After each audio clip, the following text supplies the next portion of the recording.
You might be old if you remember these things. Remember bell-bottoms, mixtapes, and pet rocks? Get ready for a nostalgic journey as we explore 20 unforgettable trends from the past that will make you say, "Wow, I remember that." Drive-in movie theaters. Back in the day, before massive indoor theaters took over, drive-ins were the go-to spot for a fun, affordable night out. It all started in the 1930s with Richard Hollingshead, who wanted to create a comfortable movie-watching experience for folks who didn't enjoy the cramped seating of traditional theaters. His idea took off, and drive-ins exploded in popularity, especially in the mid-20th century. They became a beloved destination for families looking to spend quality time together and for couples seeking a budget-friendly date night. But as time went on, drive-ins faced some serious hurdles. Being at the mercy of the weather and only operating during warmer months made things tricky. The oil crisis of the 70s hit them hard, and the rise of home entertainment options like VHS tapes gave people more choices for movie nights. Some drive-ins started showing less family-friendly films, which also hurt their image. Sadly, many drive-ins couldn't survive these challenges and had to close their gates. But here's the good news. Some resilient drive-ins adapted and found ways to keep the magic alive. Today, you can still find these nostalgic gems scattered across the country, offering a unique blend of classic and new releases, often with double features to make the night even more special. Sock hops. Ever heard of a sock hop? If you're looking to add a retro twist to your next party, or just want to learn about a cool piece of history, then let's talk sock hops. These casual dance parties were all the rage among teenagers in North America back in the mid-20th century. Picture this: a gym or cafeteria transformed into a dance floor filled with teens grooving to the latest hits, all while wearing their socks. That's right, no shoes allowed. The sock in sock hop comes from the fact that these dances were often held in school gyms, and to protect the polished floors, everyone had to ditch their hard-soled shoes. It all started during World War II as a way for the American Junior Red Cross to raise money. But by the late 1940s, sock hops had become a teenage phenomenon, popping up in high schools across the country. The music was a big part of the appeal. Back then, vinyl records were king, and a DJ or even a live band would spin the tunes that got everyone moving and shaking. As time went on, sock hops became synonymous with the 1950s and the birth of rock and roll. Think Elvis Presley, Chuck Berry, and Buddy Holly. That's the soundtrack of a classic sock hop. Eventually, the tradition of taking off your shoes faded away as sneakers and other indoor-friendly footwear became more common. But the term sock hop stuck around, often used to describe any informal dance party for teenagers. Sharing tubes at jukeboxes. In fact, early jukeboxes used something called sharing tubes, so multiple people could listen in at the same time. But before we get into those details, let's go back to the beginning. Believe it or not, the roots of the jukebox can be traced back to the legendary inventor, Thomas Edison. We're talking about the same guy who brought us light bulbs and cameras. But instead of images and electricity, this invention was all about sound. Fast forward a bit, and by the 1940s, the term jukebox became a household name, especially in the United States. These coin-operated music machines were everywhere, in diners, bars, and even bowling alleys. They were so popular that a whopping 3/4 of all records sold in America were played on jukeboxes. Think about that. Jukeboxes were the streaming services of their time, giving people access to a huge variety of tunes. World War II put a temporary pause on jukebox production as factories shifted their focus to supporting the war effort. But once the war ended, jukeboxes roared back to life, becoming the heart and soul of social gatherings. Before jukeboxes, if you wanted to hear music in a public place, you had to rely on live bands, which wasn't always practical or affordable.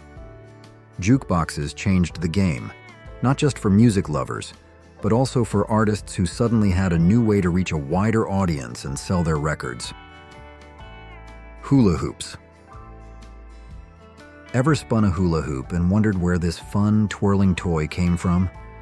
Well, get ready to be surprised because the hula hoop has a history that goes way back. We're talking thousands of years. People have been playing with hoop-like toys since ancient times, using materials like willow, grapevines, and even stiff grasses to create their own versions. But the hula hoop as we know it today, the colorful plastic one, has a more recent origin story. The inspiration came from Australia, where kids were using bamboo hoops for exercise and play. The story goes that the founders of the Wham-O toy company saw these bamboo hoops in action and thought, hey, we could make this even better. And so, in 1958, the plastic hula hoop was born. Wham-O did a fantastic job of getting the word out, promoting the hula hoop in parks, playgrounds, and even on college campuses. It quickly became a sensation, with kids and adults alike wanting to get in on the fun. In just 4 months, they sold a mind-blowing 25 million hula hoops. That's like every kid in America getting one. Even adults who bought them for their kids couldn't resist giving it a whirl themselves. The hula hoop craze was fueled by clever marketing and the simple joy of twirling a hoop around your waist. It's easier than it looks, though folks with thinner waists, especially women, might find it a bit easier to keep the hoop going. Today, hula hoops are still a popular toy and even a fitness tool. They come in different sizes, with kids' hoops being smaller than those designed for adults. Poodle skirts. Have you ever seen a poodle skirt and wondered about its origins? Well, get ready to step back in time to the fabulous 1950s, because the poodle skirt has a story as charming as its design. Picture a wide, swingy skirt, usually made of bright-colored felt, adorned with a playful applique, often a poodle, but sometimes a flamingo, a flower, or even a hot rod car. That's a poodle skirt in a nutshell. These skirts were a huge hit among teenage girls back in the day, perfect for school dances, parties, or even just a casual day out. But where did this iconic fashion trend come from? It all started in 1947 with a woman named Julie Lynn Charlot. She needed a new skirt for Christmas, but was short on both money and sewing skills. So she came up with a clever solution, a simple, seamless skirt made of felt. It was a hit, and soon, Charlot was creating more designs, including the now famous poodle version. What made poodle skirts so special was that they could be personalized. Girls would cut out felt circles and decorate them with appliques that reflected their interests, from their favorite animals to their hobbies. It was a way to express their individuality and creativity through fashion. Poodle skirts quickly gained popularity, appearing in magazines and even on movie stars. They became a symbol of teenage fashion and a defining look of the 1950s. Charlotte's design was so successful that she sold it within a week and eventually opened her own factory to keep up with the demand. Which part of the content above impressed you the most? Leave your answer in the comments section. TV dinners. Ever reached for a frozen dinner on a busy night? We've all been there. But have you ever stopped to think about the history of these convenient meals? It's a story that involves Thanksgiving leftovers, a clever salesman, and a whole lot of innovation. The invention of the frozen meal is a bit of a mystery, with a few different contenders for the title. The Swanson brothers are often credited, thanks to a legendary story involving a massive surplus of Thanksgiving turkeys and a salesman named Jerry Thomas who had a brilliant idea: package the turkey with other sides, freeze it, and sell it as a complete meal. But another key player in the frozen food game was Clarence Birdseye, who developed a way to freeze fresh food back in the 1920s. Regardless of who deserves the ultimate credit, Swanson's 1954 advertising campaign was a game changer. They called their frozen meals TV dinners, perfect for enjoying while watching your favorite shows. And they were an instant hit, selling over 25 million that year. Fast forward to today, and the frozen food aisle is a completely different world. Gone are the days of just basic turkey dinners. Now you can find everything from gourmet dishes to organic options to meals tailored to specific dietary needs. Whether you're looking for a quick and easy weeknight meal, a healthy alternative to takeout, or a delicious option for a special occasion, the freezer aisle has something for everyone. Lava lamps. Ever been mesmerized by a lava lamp, watching those colorful blobs rise and fall in a mesmerizing dance? These groovy lamps have a fascinating history and a unique scientific secret behind their captivating glow. The lava lamp was invented in 1963 by a British entrepreneur named Edward Craven Walker. He was inspired by a homemade egg timer he saw in a pub, which used a heat source to move a blob of liquid through a bottle. Walker took that basic idea and transformed it into the lava lamp we know and love today. The magic of a lava lamp lies in its special formula. It's a carefully crafted mixture of mineral oil, paraffin wax, and a few other secret ingredients. When the lamp is turned on, the heat from the bulb warms the wax. As the wax heats up, it becomes less dense than the surrounding oil and starts to rise. When it reaches the top, it cools down, becomes denser again, and gracefully sinks back to the bottom. This continuous cycle of heating, rising, cooling, and sinking creates the mesmerizing lava flow effect that gives the lamp its name. In the 1960s and 70s, lava lamps became a symbol of the counterculture movement associated with hippie and psychedelic culture. They were often found in groovy pads and dorm rooms, adding a touch of funky ambiance to any space. Bell bottoms. Have you noticed how fashion trends seem to come and go in cycles? Styles that were once popular decades ago often reappear with a modern twist. One iconic example of this is the resurgence of flare pants, also known as bell bottoms. These pants, with their wide, flared legs, have a history that stretches back surprisingly far. Believe it or not, their origins can be traced to the U.S. Navy in the early 1800s. Sailors back then didn't have a standardized uniform, and the flared design of their pants served a practical purpose. If a sailor fell overboard, the wide legs could easily be rolled up, making it easier to remove the pants and use them as a flotation device. The British Royal Navy later adopted a similar style, recognizing its practicality for sailors working on slippery decks. Fast forward to the 1960s and 70s, and bell-bottoms became a symbol of the counterculture movement. Hippies embraced the style, often finding surplus Navy bell-bottoms in thrift stores. The disco era of the 70s took bell-bottoms to new heights, with even wider flares known as loon pants or elephant bells. Today, flare pants are back in vogue, appearing in various forms, from jeans and trousers to leggings and even jumpsuits.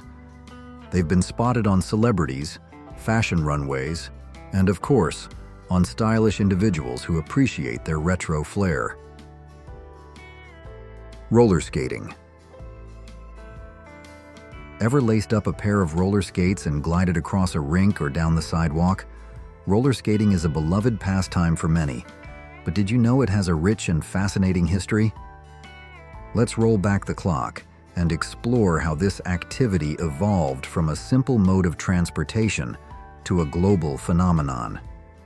The earliest roller skates were invented in the 18th century, and they were a far cry from the sleek designs we have today. Imagine wooden wheels attached to a platform. Not exactly the smoothest ride. But despite their limitations, these early skates provided a new way to get around. In the 19th century, roller skating started to gain popularity as a recreational activity. The invention of ball-bearing wheels was a game changer, allowing for a much smoother and more enjoyable skating experience. Roller rinks began to pop up, providing a dedicated space for people to practice their skills and socialize. The 20th century saw roller skating's popularity soar. The 1970s brought us the groovy era of roller disco, with skaters showing off their moves to the beat of funk and soul music. And let's not forget roller derby, a fast-paced and competitive sport that gained a devoted following. In recent years, roller skating has experienced a remarkable resurgence. New designs, innovative features, and a wider range of skate options have made it accessible to more people than ever before.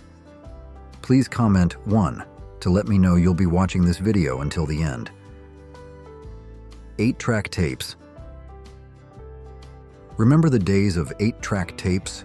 Those chunky cartridges that brought music to our cars and homes in the 1960s and 70s? They might seem like ancient relics now, but they were once a revolutionary technology that changed the way we listen to music. The 8-track tape was the brainchild of William Powell Lear, the same guy who invented the Learjet. In the early 1960s, he developed a cartridge-based audio system that was initially intended for use in airplanes. But it quickly found its way into cars, offering a welcome alternative to AM radio. By the 1970s, 8-track tapes were everywhere. Record stores had entire sections dedicated to them, and they were a popular format for albums and compilations. People loved the convenience of being able to listen to their favorite music on the go without having to fumble with fragile vinyl records. But the 8-track's reign was relatively short-lived. The smaller and more compact cassette tape emerged as a serious competitor, offering better sound quality and portability. Cassettes quickly became the dominant format for both car stereos and home audio systems. By the early 1980s, major record labels had stopped producing 8-track tapes, although they continued to be sold through record clubs for a few more years. Today, 8-track tapes are mostly a collector's item, a nostalgic reminder of a bygone era in music technology. Rubik's Cubes. Ever held a Rubik's Cube in your hand, fascinated by its colorful squares and the challenge of solving its intricate puzzle? This seemingly simple toy has a captivating history and a global following that spans generations. The Rubik's Cube is a small square puzzle with 6 sides, each covered in 9 colorful squares. The goal is to twist and turn the cube's layers until each side is a solid color. Sounds easy, right? But don't let its appearance fool you. The Rubik's Cube is a deceptively challenging puzzle that has baffled and intrigued people for decades. The Rubik's Cube was invented in 1974 by a Hungarian architect named Erno Rubik. He initially created it as a teaching tool to help his students understand three-dimensional geometry. But he quickly realized that he had stumbled upon something special, a puzzle that was both captivating and incredibly challenging. The Rubik's Cube made its way to the Western market in 1980 and quickly became a global phenomenon. It was a must-have toy for kids and adults alike, and its popularity soared throughout the 1980s. Over 350 million Rubik's Cubes have been sold worldwide, making it one of the best-selling toys of all time. Cabbage Patch Kids. Remember the Cabbage Patch Kids craze? Back in the 1980s, these adorable dolls were the must-have toy for every kid, sparking a frenzy that swept across the nation. Cabbage Patch Kids were unique for their time. They were soft, cloth dolls with plastic heads, each with its own distinct look and personality. They were inspired by earlier dolls called Little People, created by an artist named Xavier Roberts. But it was Roger L. Schlafer who acquired the rights to the dolls in 1982 and renamed them Cabbage Patch Kids, a name that would become synonymous with a generation of childhood memories. Cabbage Patch Kids were more than just dolls. They were a phenomenon. They broke sales records for 3 years straight, becoming one of the longest-lasting doll brands in the United States. The craze extended beyond the dolls themselves, with Cabbage Patch Kids clothing, bedding, baby wear, music albums, and even board games hitting the market. In the 1980s alone, Cabbage Patch Kids generated an estimated $2 billion in sales. The doll's popularity was so intense that it led to shortages and even chaos in toy stores as parents scrambled to get their hands on one for their children.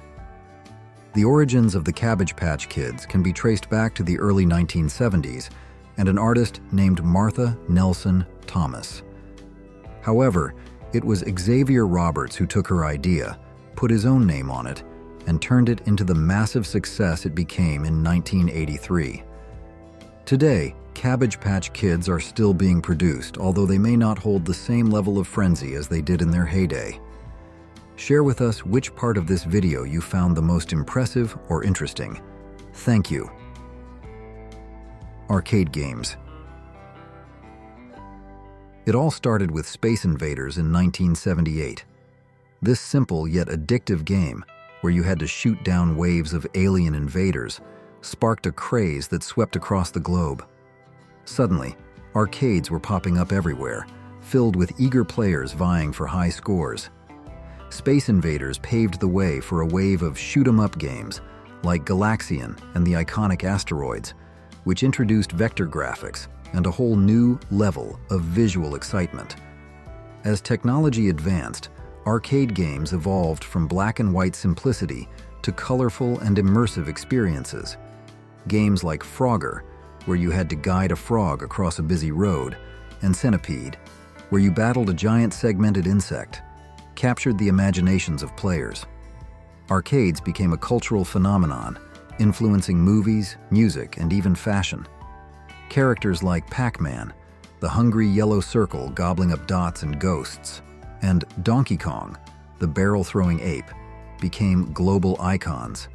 They appeared in cartoons, songs, and even the 1982 film Tron, which showcased the futuristic world of video games. But the golden age couldn't last forever. By the mid-1980s, the arcade scene faced challenges. The market became saturated with too many similar games, and home video game consoles, like the Atari and Nintendo Entertainment System, offered a more affordable and convenient way to play. Concerns about the potential negative influence of arcades on young people also contributed to their decline. Breakdancing. Ever watched a breakdancer spin, pop, and lock with incredible skill and creativity? This dynamic dance form, also known as breaking, has a vibrant history rooted in the streets of New York City. Breakdancing emerged in the South Bronx during the 1970s.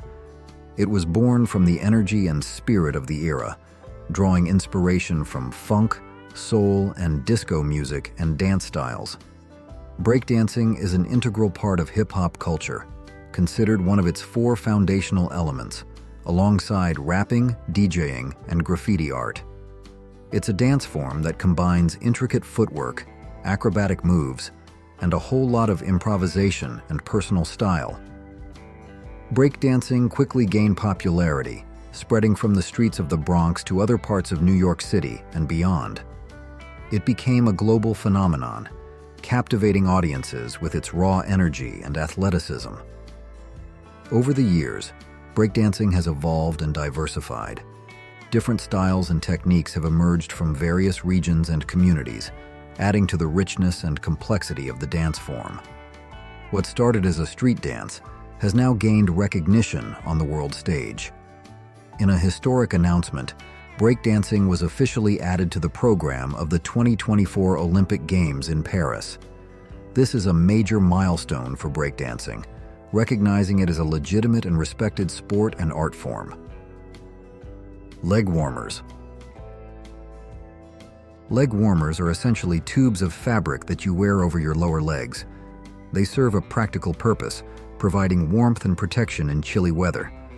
Whether you're cycling, hiking, ice skating, or simply braving a cold day, leg warmers can be your best friend. Originally, leg warmers were made from natural materials like sheep's wool, providing excellent insulation. Today, You can find them in a variety of fabrics, including cotton, synthetic fibers, and even the fuzzy chenille.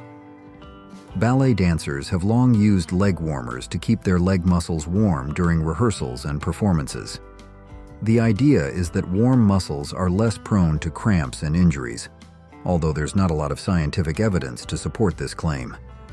But leg warmers aren't just for dancers.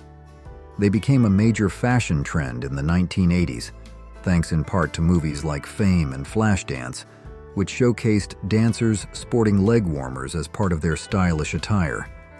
Teenagers and young adults embraced the trend, wearing leg warmers with everything from leggings and jeans to skirts and dresses. And guess what?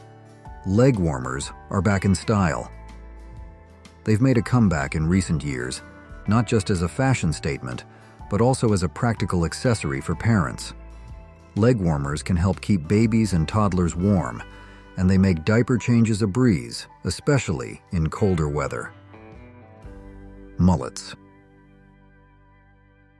Believe it or not, the mullet, that hairstyle with short hair on top and long hair in the back, has a history that stretches back centuries.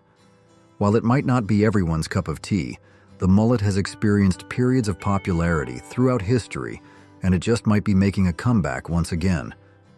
You might be surprised to learn that the mullet wasn't originally a fashion statement. In ancient times, warriors from various cultures, including Native Americans, Romans, Vikings, and Celts, sported mullets for practical reasons. The long hair at the back provided warmth and protection, while the short front kept hair out of their eyes during battles. Fast forward to the 19th and 20th centuries, and the mullet's reputation took a bit of a hit. It became associated with lower social classes and was often seen as unfashionable or even rebellious. But the mullet's rebellious spirit couldn't be contained. In the 1960s and 70s, it started to gain traction as a symbol of counterculture and individuality. Musicians like David Bowie and Rod Stewart sported mullets, adding to their rock and roll image. The 1980s saw the mullet reach peak popularity, becoming a mainstream hairstyle for both men and women. It was the era of big hair, and the mullet fit right in. But as with many trends, the mullet's popularity eventually waned. It became associated with outdated fashion and was often ridiculed. Milkman Deliveries. Remember those old movies where a friendly milkman delivers fresh milk right to your doorstep? It might seem like a scene from a distant past, but home milk delivery was once a way of life across America. Let's take a trip down memory lane and explore the rise and fall and the surprising comeback of this iconic service. The story of milk delivery goes way back to the late 1700s when most families had their own cows. But as cities grew and people moved away from rural areas, they needed a new way to get their milk. Enter the milkman. The first official home milk deliveries started in Vermont in 1785. Back then, milkmen carried metal barrels and poured milk directly into customers' containers. It was a personal service, with milkmen often knowing their customers by name. As time went on, milk delivery became more sophisticated. Insulated milk boxes were built into homes to keep the milk fresh, and glass bottles became the standard. But things started to change in the mid-20th century. Refrigerators became more common in households, meaning people could store milk for longer and didn't need daily deliveries. At the same time, supermarkets popped up everywhere, offering a one-stop shop for all your groceries, including milk. After World War II, people moved to the suburbs, making milk delivery routes longer and more expensive. Plus, more people owned cars, so they could easily drive to the store themselves. By the 1950s, plastic containers replaced glass bottles, and the milkman's era was fading fast. Did these nostalgic memories spark a smile? Let us know in the comments if we missed any of your favorite blasts from the past. Embarrassing. 20 things everyone was guilty of in the 1950s and 1960s.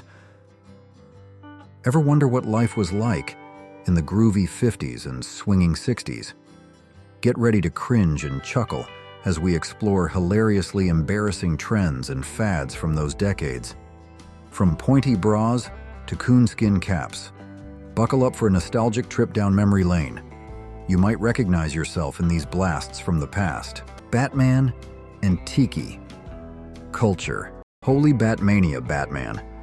Let's swing back to the 1960s and revisit the campy, colorful world of the Batman TV series. Starring Adam West as the Caped Crusader and Burt Ward as his trusty sidekick, Robin, this dynamic duo battled a colorful cast of villains, including Cesar Romero's Joker, Frank Gorshin's Riddler, Julie Newmar's Catwoman, and Burgess Meredith's Penguin. With its wham, pow, boom, onomatopoeia, and catchy tagline, "Same bat time, same bat channel," the show became an instant sensation. Kids were captivated by the dynamic action and over-the-top humor, but the initial frenzy quickly burned out. By its third season, the show had lost its momentum, eventually leading to its cancellation by ABC. Now, hang 10 and catch a wave of tiki culture, which also crested in the 60s. Inspired by a romanticized view of Polynesian life, tiki culture brought a taste of the tropics to mainland America. Think exotic cocktails, vibrant Hawaiian shirts, and decor adorned with bamboo, palm fronds, and carved tiki idols. Movies and music played a significant role in fueling this trend. Hawaii's recent statehood, Elvis Presley's Blue Hawaii, and even Disneyland's Enchanted Tiki Room all contributed to the tiki craze. However, by the late 60s, the trend had waned, becoming just another restaurant theme. Variety shows. Tune in and turn on to the vibrant world of 1960s television, where variety shows reigned supreme. With a staggering 18 variety shows airing across 3 networks, it's safe to say that primetime was a non-stop extravaganza of music, comedy, and dazzling performances. Stars like Dean Martin, Danny Kaye, Danny Thomas, and Carol Burnett graced the small screen with their unique talents, each hosting their own variety hour filled with goofy antics, hilarious sketches, and toe-tapping musical numbers. Viewers tuned in week after week, eager to catch their favorite celebrities and the surprise guests who often popped in for a song or a skit. Variety shows offered a diverse mix of entertainment, appealing to a wide range of audiences. They were a family affair, bringing generations together to enjoy a shared viewing experience. The format was fast-paced and unpredictable, keeping viewers on the edge of their seats and always offering something new and exciting. However, as the 1970s dawned, the popularity of variety shows began to wane. Tastes were changing, and viewers were seeking different forms of entertainment. The late-night talk show format emerged as a successor, retaining some elements of the variety show, such as musical performances and celebrity interviews, but with a more intimate and conversational approach. The golden age of variety shows may have faded, but it remains a cherished memory for many, a reminder of a time when television was a source of shared laughter, dazzling performances, and family-friendly entertainment. It was a time when the biggest stars in show business graced the small screen, bringing joy and entertainment into living rooms across the nation. Embarrassing. 20 things everyone was guilty of in the 1950s and 1960s. Ever wonder what life was like in the groovy 50s and swinging 60s? Get ready to cringe and chuckle as we explore hilariously embarrassing trends and fads from those decades. From pointy bras to coonskin caps, buckle up for a nostalgic trip down memory lane. You might recognize yourself in these blasts from the past. Conical bras. Let's talk about a fashion statement that really popped in the 1950s. The conical bra, sometimes called the bullet bra. Picture this.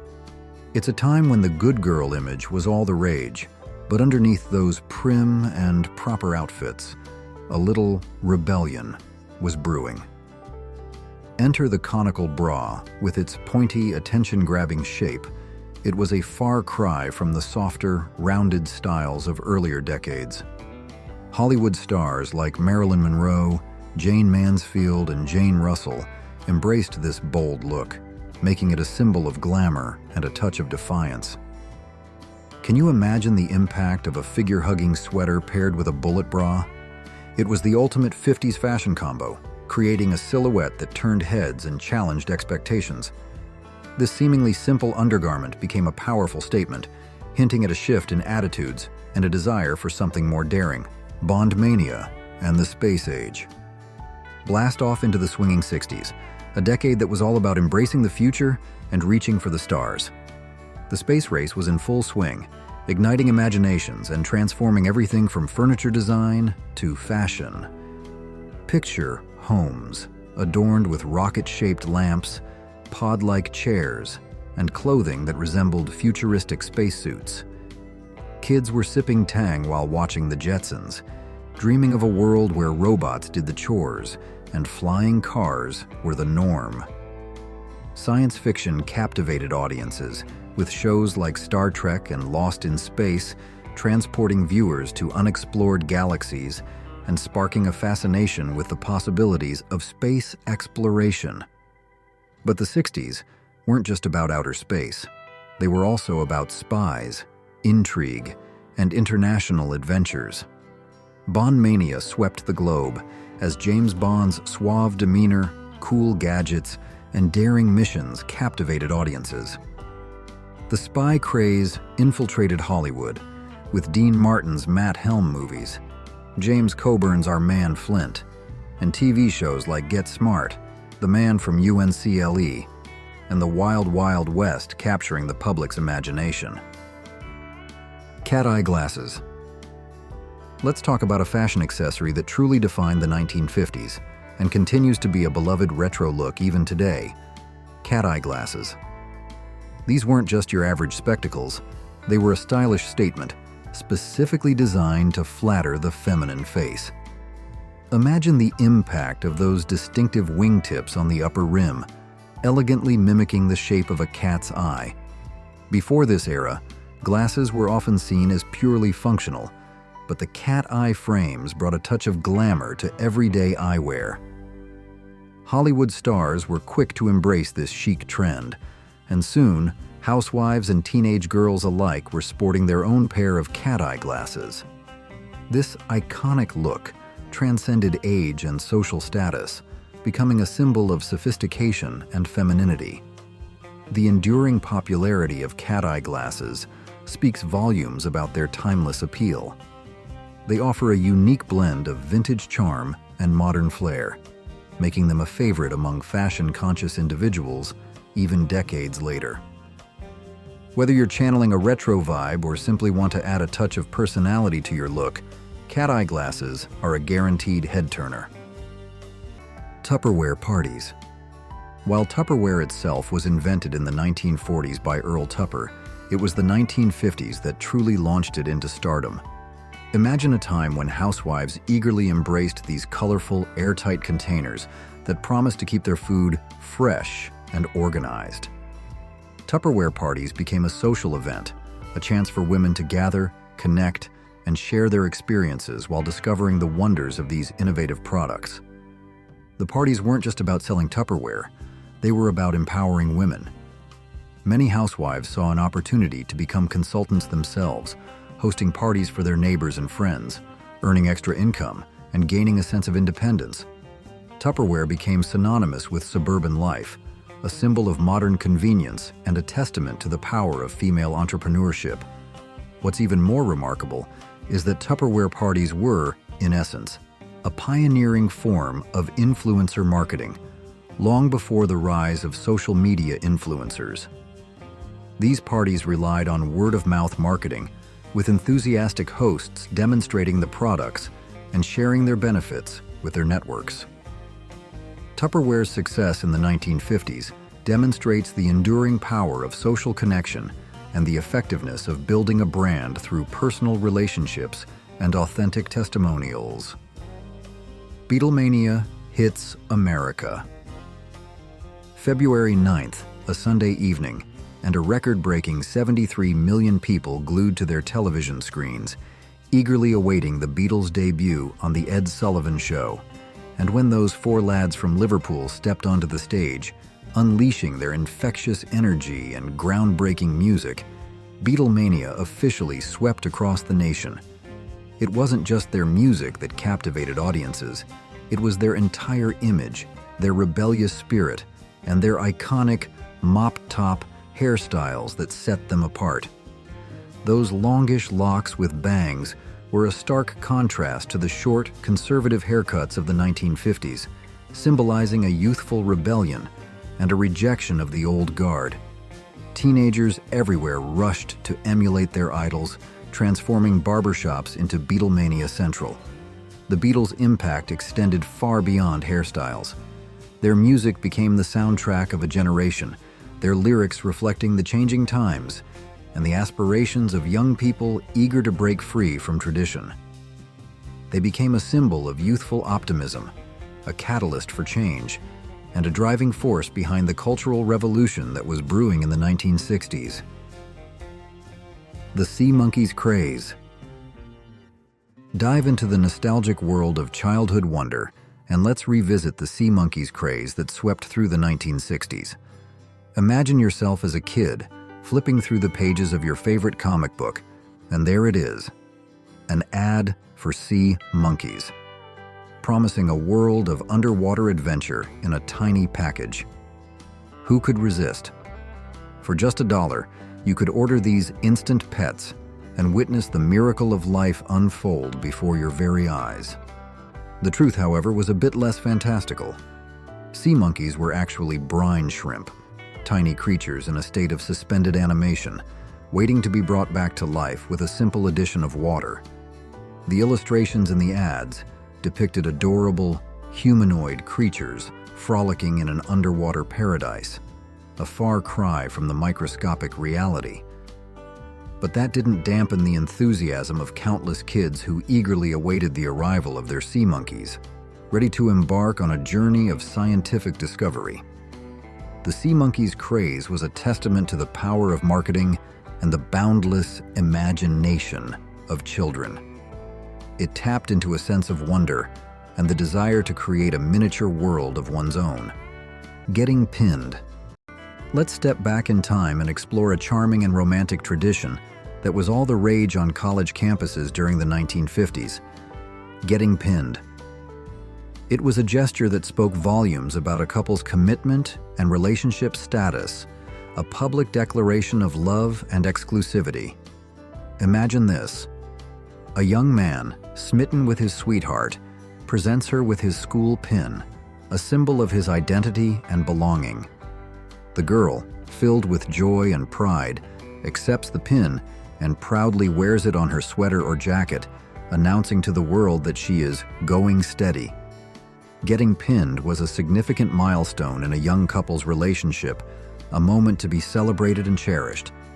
Friends would gather to congratulate the newly pinned couple, sharing in their happiness and excitement. This tradition reflected the values of the time, where courtship and relationships were often approached with a sense of formality and tradition. The act of pinning symbolized a promise, a commitment to be together, a declaration of love and loyalty. However, as the cultural landscape shifted in the 1960s, the tradition of getting pinned began to fade. New values and social norms emerged, and relationships became less formal and more fluid. Did any of these fads bring back some serious childhood memories? Hit that like button if you felt a wave of nostalgia. Panty raids. Legend has it that the very first panty raid took place on the night of March 21, 1952, at the University of Michigan. Picture this. Hundreds of male students, fueled by youthful exuberance and a desire to challenge social norms, stormed a women's dormitory with one goal in mind: to collect as many undergarments as they could. News of this daring escapade spread like wildfire, and soon, panty raids became a phenomenon on college campuses across the country. For the young men involved, these raids were seen as a rite of passage, a way to test boundaries and assert their masculinity. The stolen panties and other undergarments became trophies, symbols of conquest, and a blurring of the lines between the sexes. While some of these raids were undoubtedly unwelcome and even frightening for the female students, many were actually carried out with the cooperation and even encouragement of the co-eds themselves. This suggests a complex dynamic at play, a mixture of rebellion, flirtation, and a desire to challenge the strict social codes of the time. Panty raids, though controversial, offer a glimpse into the changing attitudes and social dynamics of the 1950s, a time when young people were beginning to question traditional norms and explore new forms of self-expression. These events, while certainly not condoned today, provide a fascinating lens through which to examine the evolving relationship between the sexes and the challenges to societal expectations that were taking place during this era. Ant farms. In the 1950s, comic books and youth magazines were a staple for young readers, and nestled within their pages were advertisements that held a special allure. One such ad that couldn't be ignored was for Uncle Milton's Ant Farm. Imagine the thrill of sending away a few dollars and eagerly awaiting the arrival of your very own ant farm in the mail. Then, the real excitement began when the live ants arrived, ready to create their miniature world within the transparent plastic farm. Children were mesmerized by the bustling activity within the ant farm.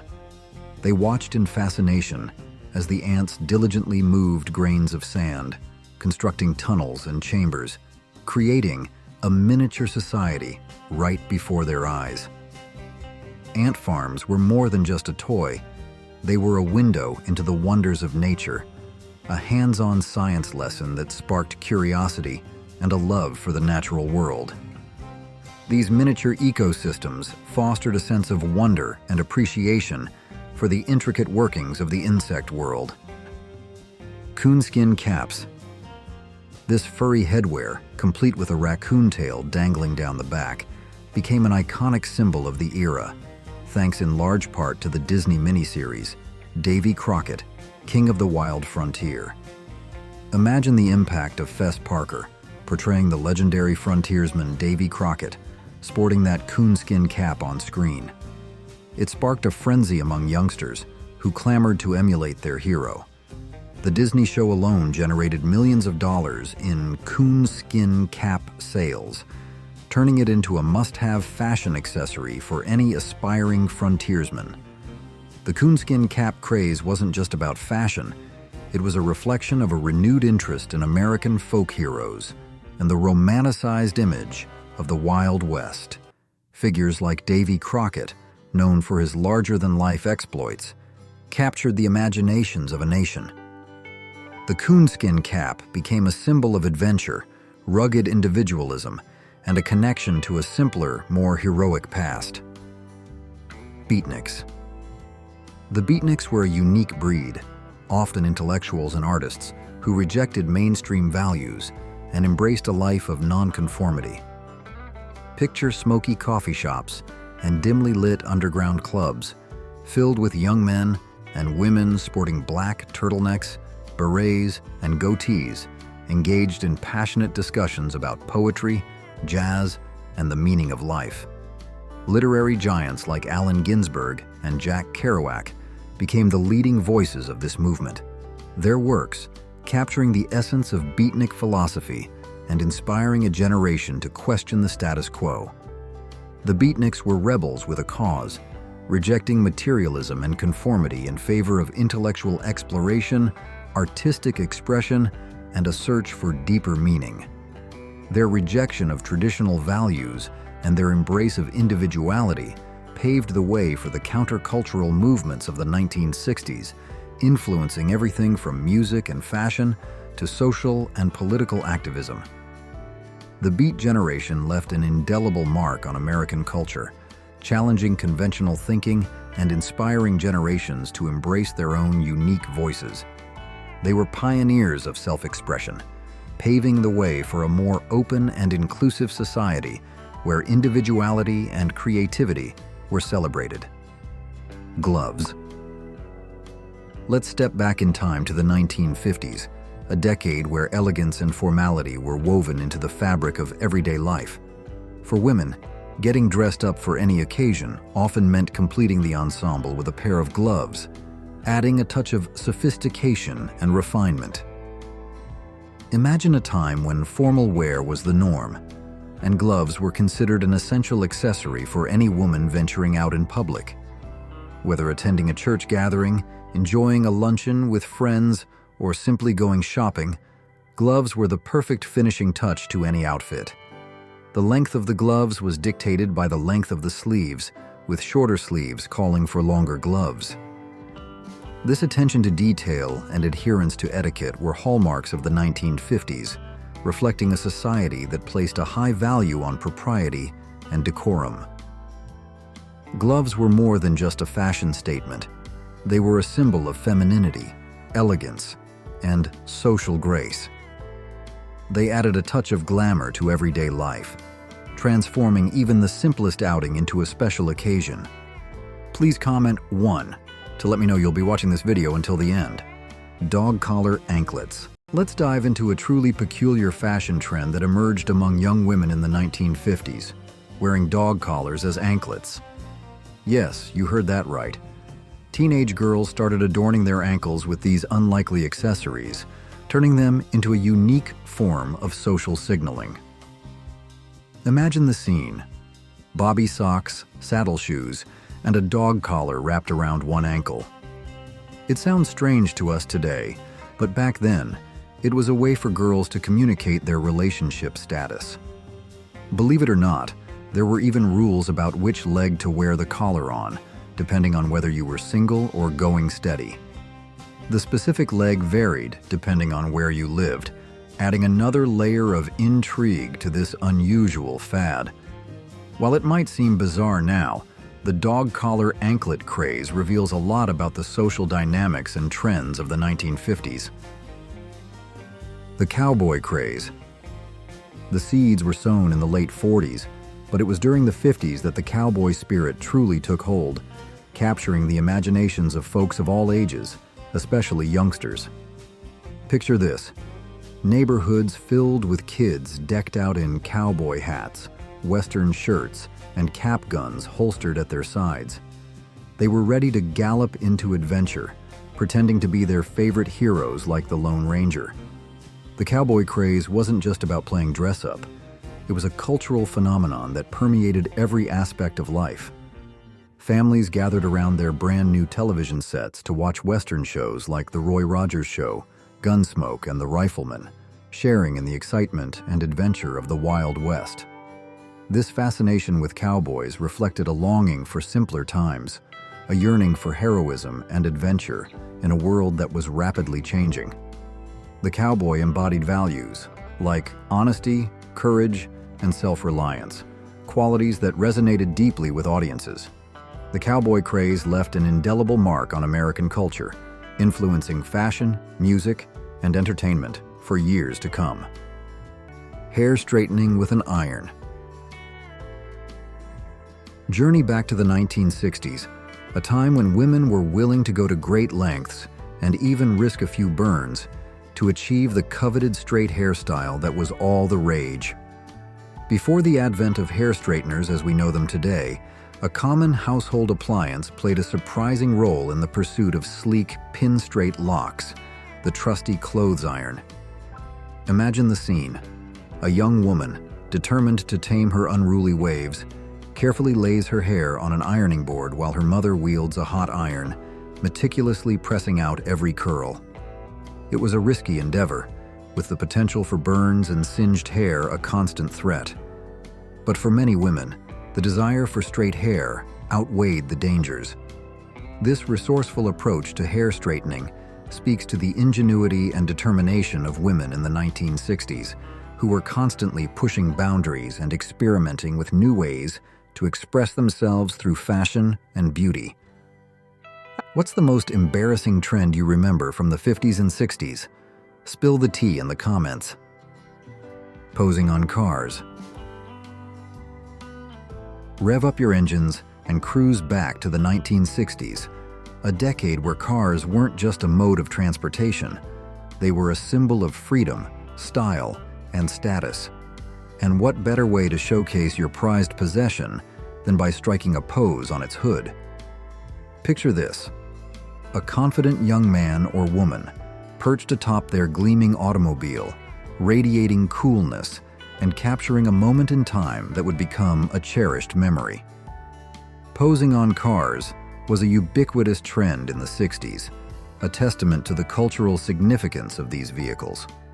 Car hoods were built differently back then, sturdy enough to support a person's weight, making it easy to achieve that iconic pose. These photographs weren't just about showing off a car. They were about capturing a sense of youthful exuberance, a celebration of individuality, and a connection to the open road.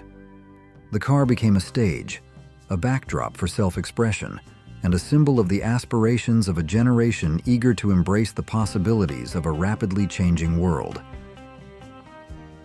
Car stuffing. Buckle up and get ready for a nostalgic trip back to the 1960s, a time when youthful exuberance and a touch of competitive spirit gave rise to a peculiar pastime known as car stuffing. Imagine a group of teenagers, fueled by laughter and a desire to push the limits, piling into a small car like the iconic Volkswagen Beetle to see just how many people they could squeeze inside. Car stuffing wasn't just a casual game. It became a world record-setting competition, with participants vying for the title of most people crammed into a single automobile. The rules were simple. All the windows and doors had to be fully closed for the attempt to count. While setting records was the goal, for some. For most teenagers, car stuffing was simply a fun and social activity. It meant piling into a friend's car on a Saturday night, cruising up and down the main drag, and enjoying the camaraderie and excitement of being together. Car stuffing captured the spirit of the 1960s, a time of youthful experimentation, a desire to challenge boundaries, and a celebration of community and togetherness. This seemingly silly activity reflects a broader cultural shift, a rejection of formality, and an embrace of spontaneity and fun. Paul is Dead and the Ouija board. In 1966, at the height of Beatlemania, a rumor began to circulate that Paul McCartney had died in a car accident and been secretly replaced by a look-alike. This theory gained traction as fans began to interpret supposed clues hidden within the Beatles' music and album covers. The White Album became a focal point, with listeners claiming to hear the words, "Paul is dead," when played backward. The Abbey Road cover was analyzed as a depiction of a funeral procession, with Paul barefoot and out of step with the other band members. While these clues were later debunked as mere coincidences, the Paul is Dead theory captured the imagination of a generation, fueling speculation and debate. This urban legend coincided with a resurgence of interest in the supernatural, particularly the use of Ouija boards. Imagine a group of friends gathered around a dimly lit room, their fingers lightly placed on the planchette, eagerly awaiting messages from the other side. The Ouija board became a popular tool for seeking answers to life's mysteries, offering a glimpse into the unknown and fueling the fascination with the supernatural that permeated the 1960s. The Paul is Dead conspiracy and the popularity of Ouija boards reflect a broader cultural shift, a growing fascination with mystery, the occult, and a search for meaning beyond the everyday. Kids riding in the back window.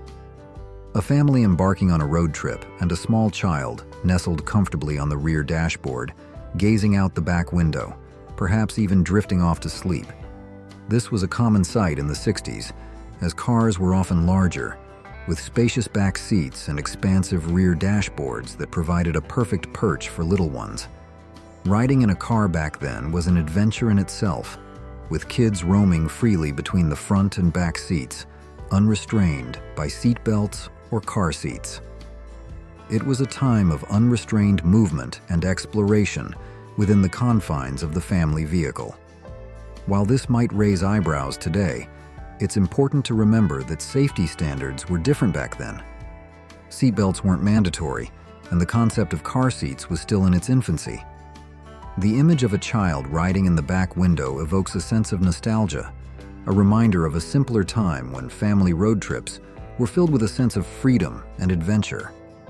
It's a glimpse into a bygone era when car travel was a shared experience, with kids enjoying the open road from a unique vantage point, perched high above the back seat, taking in the passing scenery. If you enjoyed this trip down memory lane, be sure to check out our other videos in this series. Don't forget to subscribe and share Who Remembers with your friends. Let's spread the nostalgia. Thanks for watching, and until next time, keep those memories alive.